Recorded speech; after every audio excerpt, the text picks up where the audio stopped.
And we are live. Welcome, mystery and thriller lovers. I'm your on-air host, Sara DiVello, and I am so excited to welcome tonight New York Times best-selling author Alisa Lynn Valdés, here to give us the inside scoop on her red-hot book, Hollow Beasts, out tomorrow. Alisa, welcome to Mystery and Thriller Mavens. Tell us about this book. Thank you for that very enthusiastic introduction. I appreciate it. Gosh, Hollow Beasts is my first thriller suspense novel, so I'm very excited. It's also book one in a series. I have just turned book 2 in. I'm hoping there will be a book 3. I don't know for sure yet. That depends on you guys, I think. So Hollow Beasts is the series is centered around a woman game warden named Jodi Luna, who works in northern New Mexico.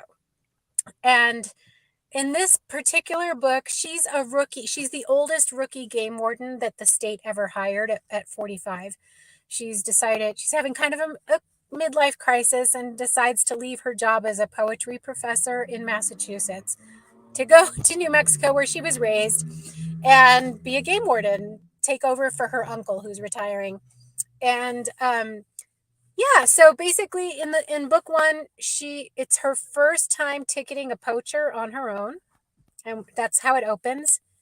And he also happens to be a skinhead and a neo-Nazi, and he doesn't like her very much, and he really doesn't like that her uncle who's training her speaks to her in Spanish because they're bilingual.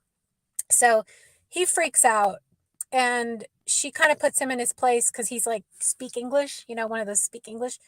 And she's like, actually, and he says, why don't you Mexicans simulate? Like, that's the first thing he says. And she's like, the word you're looking for is assimilate. And right. Also, really, you need to learn to speak English yourself before you lecture anybody. And she's like, and also the U.S. doesn't have an official language, which we don't. And the Treaty of Guadalupe Hidalgo of 1848 guarantees people in New Mexico the right to speak Spanish. And so that's how it starts. And that her kind of cutting him down to size, she doesn't know he's a neo-Nazi yet. She can kind of figure because of his shaved head and his Confederate flag in the back of his truck. But that starts the kind of cat and mouse chase that is the entire book, where he becomes obsessed with her and kidnaps her daughter. So that is all I'm going to say. But yeah, it was so fun to write. I love the suspense genre. I've been a huge suspense fan my entire life.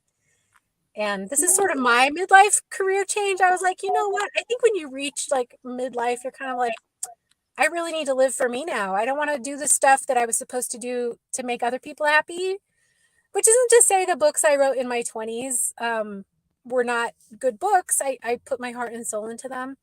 But I think at my foundational root, I've always been a suspense author and a New Mexican. I was born and raised here. So this is kind of like, it's like I have a dozen books out, but this one's really special because it feels really particularly me.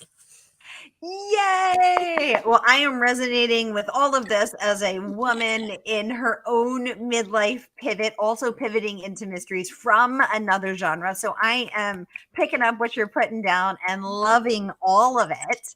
And I can't wait to chat with you about all of it. So I just want to welcome everybody. So we are broadcasting live to 6 different destinations across Facebook and YouTube. So we want to welcome everyone, no matter where you're watching from. You're in the right place. This is the right time. It is Mystery Monday, and because Mondays can be murder, we're going to make them a little less painful for you. So welcome, mystery and thriller lovers, and en español, welcome los que adoran los libros de misterio. So welcome to all of our Spanish-speaking friends and mystery lovers as well. So if you've been here before, you know the drill. And if you're new, welcome, friends. Here's the drill. So every Monday for hashtag Mystery Monday, I give you my handpicked featured authors, and you get to ask them anything. So ask New York Times bestselling author Alisa Lynn Valdés anything you want. We are talking about Time Magazine top 25 most influential Hispanics in America, a Latina magazine, Woman of the Year. She is, of course, the New York Times bestselling author of the Dirty Girls Social Club, and she is coming over to our world, the mystery and thriller world, and we know we like it hot over here. So get the questions going in the comments, and I will ask her. So I also took questions in advance from anyone who couldn't watch with us live, because a lot of people are going to tune in later. Oops, we lost Alisa. She will be right back. So if you have any questions, just go ahead and get them going in the chat. Now, we have a lot of amazing praise to talk about from this book. Yay, here she's back. I tried to click the chat box to see the questions and it logged me off. So I'm going to I'll just let you tell me. That's okay. I'm going to read them off to you. Yeah, that's perfect. So our first question is from Rebecca Gonzalez, and she would like to know, Alisa, do you have any mysteries in your own life? Oh my God. Like, what is that? Okay. So, wow. So things, I would assume things that I don't know the answer to that I'd like to know the answer to. Or maybe like a mystery in your life that inspired the story, or I think you could interpret that question any way you like. Oh my God. I mean, in a way, yes. So I was born and raised in New Mexico, and as was my mother and my son. And my son is the 11th generation on my mom's side to be born here. So we go back, to the 16th century here. And our family tree is really very well researched on that side of the family. So I know everything about them. That's the family I grew up with. But the big mystery in my life has been my dad's side of the family. I know my dad. He's an immigrant from the nation of Cuba. I have to say the nation of Cuba because there's a town called Cuba, New Mexico. I did not know that. I know. Someone I went to high school with recently told me, they're like, oh, your dad's from the country. Because as a kid, I would always say, it's so sad that I'll never know my Cuban relatives. We can't go to Cuba. And he was like, those people are super lazy because it's only like an hour and a half away. So that's the big mystery of my life. Like, my dad was an orphan when he came to the U.S. at the age of 15. And he was sent to a foster home in Albuquerque, and he's still in Albuquerque. And his mom died when he was 9. Wow. Yeah, and his biological father was like the son of the rich family that employed my grandmother as a maid when she was a teenager in Santa Clara. And there were 2 sons, and they kind of had a bet to see who could sleep with the maid first, kind of thing. And it was probably not by choice on her part that my father conceived, right? And then when the family found out about that, they, fired her and told the town that she was, whatever they say about women in the 40s in Cuba when you're pregnant and unwed. So she moved by herself, to Havana and got leukemia and died when he was 9. And he had a stepdad by then who was this very brutal loan shark kind of guy. And that guy just at the first opportunity, he saw there was this thing called Operation Pedro Pan, where they sent 14,000 Cuban kids unaccompanied to the U.S. when the Cuban Revolution happened. And he put my dad on one of those planes. He's like, I'm done with this kid. This is not my kid. So, God.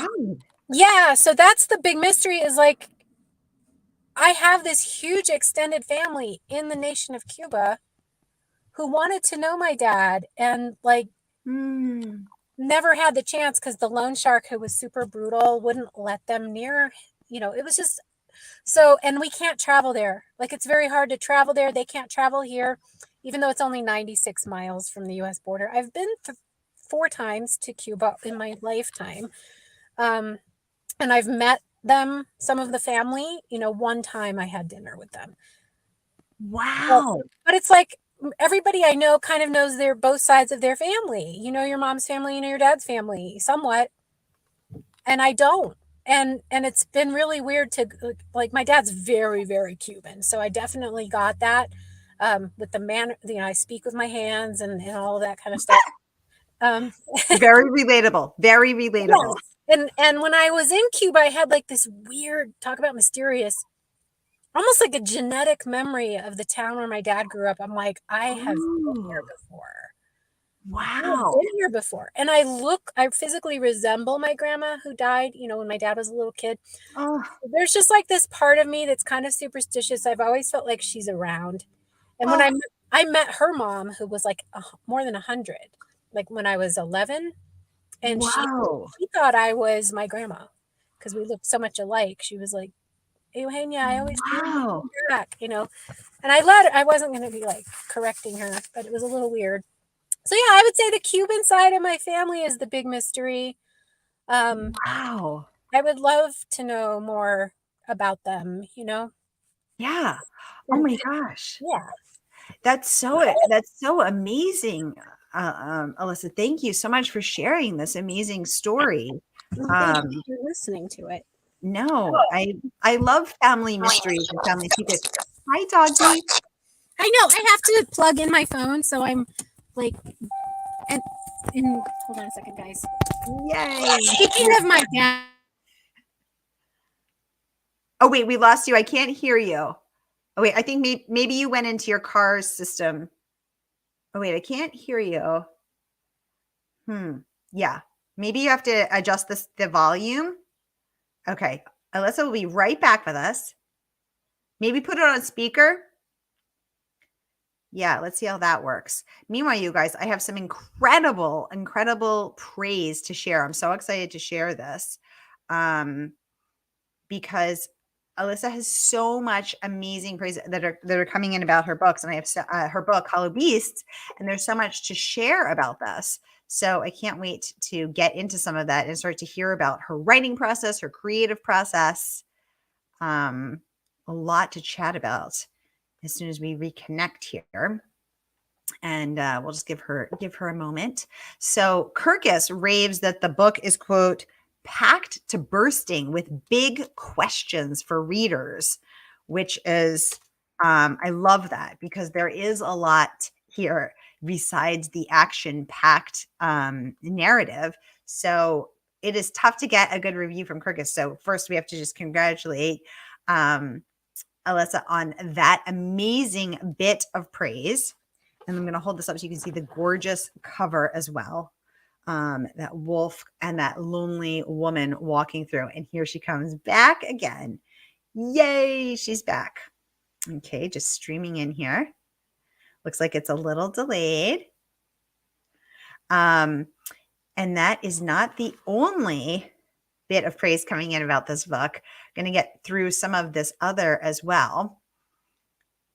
And Alisa, can you hear me? Publishers Weekly raving that this is, quote, a strong action-packed thriller and a series launch from bestseller Valdés.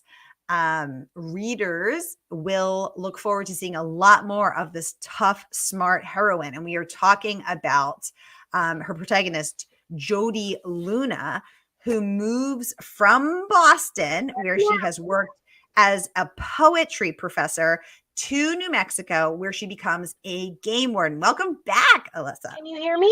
Yes, I can hear you. You can yes. hear me. Yes. I can't hear you. Oh no. Okay. I know. I don't know why. Hold on. So there, yes. I don't know why I cannot hear you. Incredible review from Publishers Weekly. Okay, so I'm at 17% on my phone. I'm going to disconnect it because then I can hear you, but I don't know how long it's going to last. Okay. And I'm in a different city from where I live. I'm so sorry, you guys. No, this is such a that's pain. okay. Life happens. Unless I can call the chat up and we can do it that way.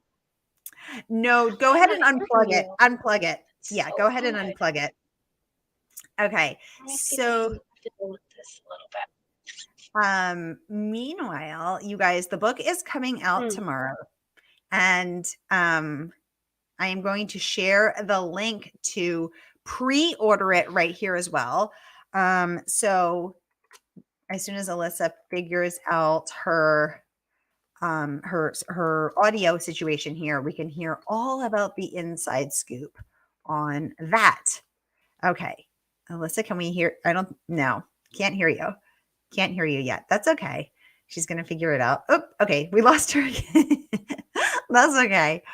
Okay, yes. So, okay, so let's talk a little bit about this book. So it opens up with a kidnapped girl who is 16 years old, and she is in a prison. And okay, let's see if Alyssa's back. Are you back? I'm back and I can hear you. Yay! Okay, perfect. I'm so sorry. No worries at all. So I just was saying to the audience that you actually, the book opens with a kidnapped girl who is in a prison, a 16-year-old girl who's kidnapped. She's in a prison in the wild, and she is reciting a letter over and over and over to her parents, who she is apologizing for not having done, she's blaming herself for being kidnapped, and she's with two co-prisoners. Now, talking to you, you seem like the sunny, sweet, lovely person, but the book is dark. Let's talk about what inspired that. Did you read about, missing girls? What made you want to tell the story? Why now? Oh, okay. Well, the world is dark right now. Yeah, and my own personal happiness is a choice, and it's not always the easy choice. We are overrun with problems of hatred and violence towards people because they are perceived to be different. Yes. And I've never seen it quite this bad. I've been alive, for 54 years. So, with this particular, the villains in this book are white supremacist terrorists in an organization. And according to the FBI, CIA, and Homeland Security in the U.S., the number one terrorist threat we face is that kind of person, those kinds of groups. And so I'm a former journalist, and so rooting my stories in reality is important to me. So that's one. And knowing the facts about that, and then not really seeing that reflected in pop culture, whenever, at least in what, is being made in the US, the face we give to a so-called terrorist does not tend to look like what the actual number one terrorist threat looks like. So I wanted to present that. I had also I'd read a story about a girl in the US, a 14-year-old girl walking home from school, who was targeted by a white supremacist who thought the girl, quote unquote, looked Mexican, and ran her over a whole bunch of times. And my God. I know. And her name in real life is Natalia. And I named one of the girls in the opening who's been kidnapped because she, quote unquote, looks Mexican. These guys are kidnapping women and girls to hunt them because they look Mexican to them. But of course, some of them are Native American. Some of them are Central American. They are not making a distinction. It's just they don't like brown people, right? And they're hunting these girls. So yeah, it was based on reality, unfortunately. My hat is like, I'm doing the wrong way. There we go.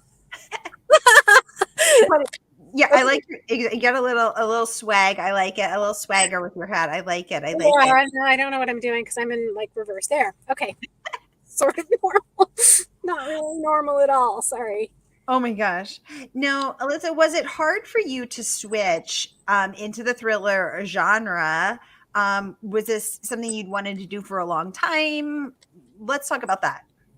It's something I've wanted to do for a long time. And I don't think it was hard. It's something I wanted to do 20 years ago when I first started out. Wow.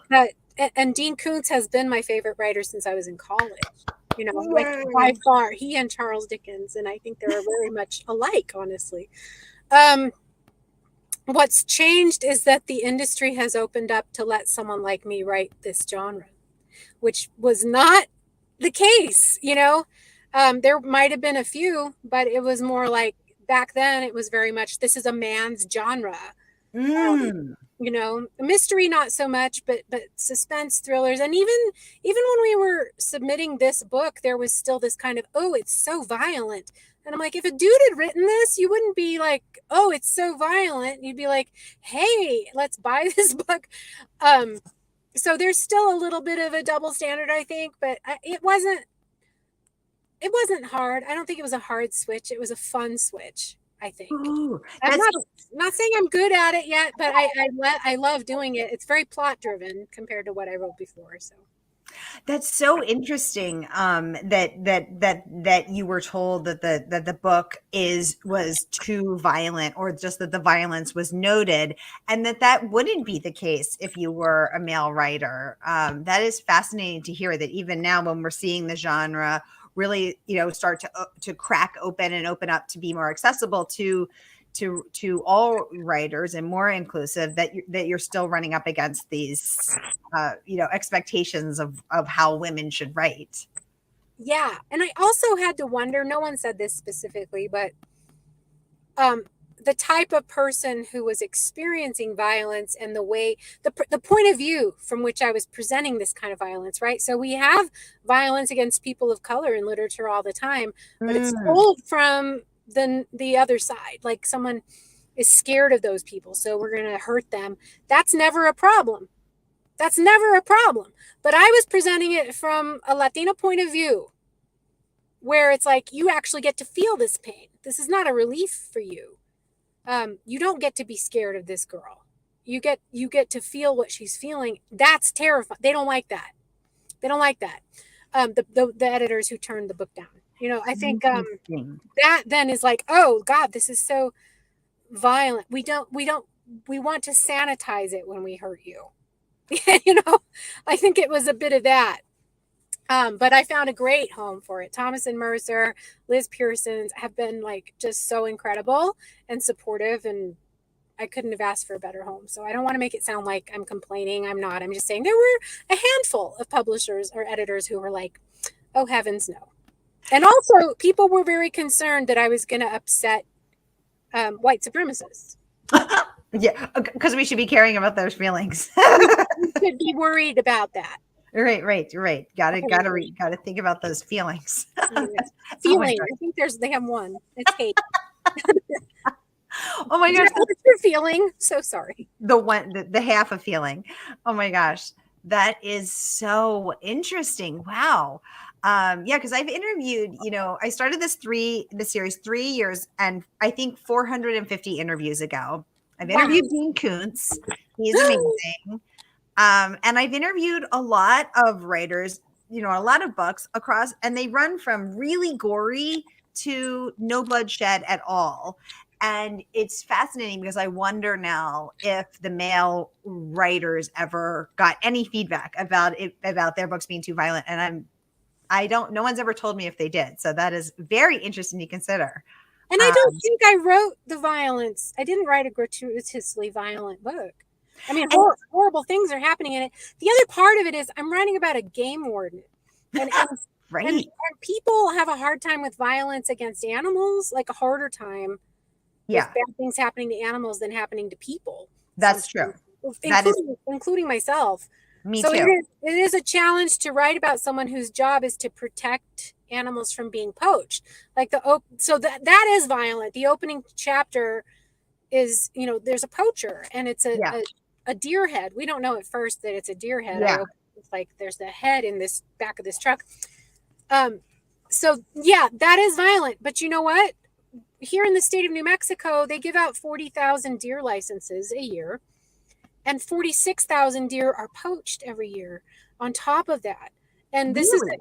Really, and we depend on the ecosystem. And I feel like we're not paying enough attention to the crimes that are being committed against our fellow sentient beings. So, how do I talk about, poaching a deer without people getting really upset? It's tough. It's a tough territory to go into also because, there's a Joe Pickett series, which is also about a game warden. And that's CJ Box's very popular series. But he's a white guy writing about, that point of view, kind of like the manifest destiny legacy of hunting, which is like, we're going to pose with our kills and this is very patriotic and we are very American and we are libertarian. And that is not my audience. So that audience, I would hope, will cross over and read what I'm writing. I would hope they would like what I'm writing, but I'm on a tightrope in a way. I'm writing about outdoorsmanship and hunting and all of this stuff that has so been the territory in the American imagination, if not in reality, of white men, right? And I'm doing this from the point of view of a woman of color now. And in a place in the Southwest that has long, we have a long tradition, Native American, or Spanish, as they say here, or Mexican American, of a different approach to hunting that isn't glorifying it so much as it is having gratitude, and humility towards it, realizing this is something you have to do, but you're not going to pose with your kill. There's something real Abu Ghrabi about that to me.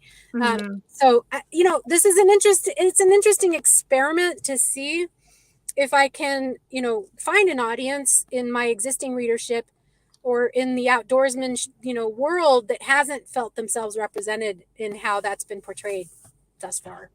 Exactly. And I think, I always feel like when someone is called to tell a story, they will notice that they find themselves uniquely equipped with the tools, experience, voice, and eyes to tell that story. And that feels like you are, you have been called to tell that story, and you have that unique ability to be the one to tell that, to be the teller of that story. Well, thank you. Yeah, I mean, it is very personal. I grew up in rural New Mexico. Like, this is my world. And that was another thing. I didn't really feel like I loved Longmire. I love that show. I love the books. I think Craig Johnson's hilarious. But every time I watch that, Longmire was shot in New Mexico, and it's a stand-in for Wyoming, and people don't know that New Mexico is a state, or if they do, they think it looks like Arizona and it's flat and hot and dry. Not that all of Arizona is flat and hot and dry. That's a stereotype too. But I was always kind of like, I want to see a woman in that role. This is my Latina Longmire, like an older or middle-aged woman who's going to grow old with the series, who's stoic, who's capable, who's strong, who's out there in the wilderness on her own, who's taking on really bad dudes, Game warden as a job is 7 times more dangerous than a city cop. Wow, I didn't know that. They are 7 times more likely to get attacked on the job because they don't have a partner. They're by themselves. Their territory can be 5,000 square miles of wilderness where there's no radio service, there's no cell service, and they're up against poachers. So think about the psychology of a poacher. This is an armed person who's killing something against the law because they can get away with it. So that's to put a woman in that job, to me, and a woman of color in that job, just felt like exciting territory to write about, but also just super I don't know, symbolic in a way of what I feel generally for myself, my son, my family in the United States right now. It is not an exaggeration to say we are at risk of going full on fascism. It's already happening in Florida, in Idaho. Like, there are a lot of places where this is already happening.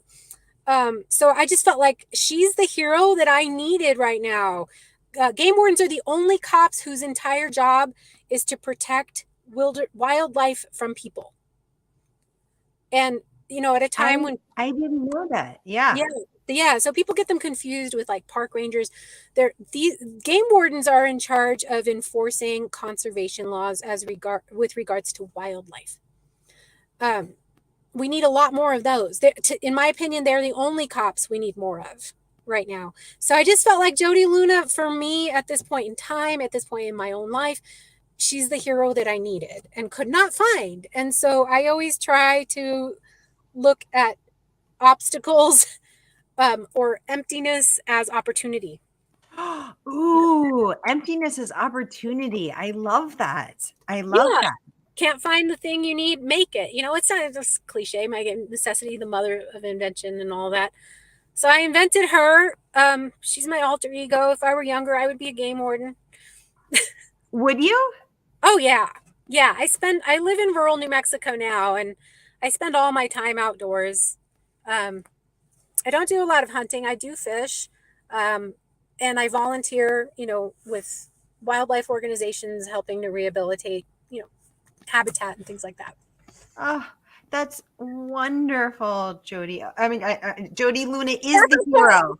Jodi, you're Jodi. Jodi Luna is the hero that we needed, that we all needed right now. Alisa, thank you. That's so beautifully said. I'm, remembering what you just said. I look at emptiness as opportunity. Jodi Luna is the hero that I needed right now, and Jodi Luna is the hero that we all needed right now.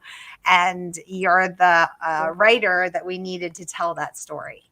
So that is so beautifully done. We're so honored to have you here again, everybody. New York Times bestselling author, Time Magazine 25 most influential Hispanics in America, Latina Magazine Woman of the Year, Entertainment Weekly breakout literary star. We are so honored to have you here, and the book is not even out. Alisa is coming here to give us the inside scoop, which we are so appreciative. So here's the link, no matter where you're watching from, pre-order tonight. And the good folks at Murder by the Book, our favorite woman-owned independent bookstore, will ship it out to you tomorrow morning. So everybody, I'm going to pop this up for you to click and order tonight. Here is that link, everybody. Here it is. So thank you for Alisa. Thank you so much for coming on. Muchas gracias for coming on and talking with us. Everybody, thank you for spending your Mystery Monday with us. Grab your copy of Hollow Beasts. Here it is. This beautiful lone wolf with a woman walking there by herself. I love this in her cowgirl hat, walking away into the distance, into the wolf's mouth. Click, order, and then hop over to Mystery and Thriller Mavens, where all the good tea is spilled, and tell us what you think of Jodi, what you think of Hollow Beast, what you think of this book. Alisa, thank you so much for coming on and talking with us, for being with us here tonight. Thank you guys for spending Mystery Monday with us, and happy pub day tomorrow. Thank you, Sarah. Thank you guys so much. Sorry for the technical problems, and I appreciate your patience. Oh my goodness. Thank you so much for coming on. And we can't wait to chat with you again. Great. Okay, have a great night, everybody. I will see you next week for Mystery Monday. Have a good week until then. Ciao.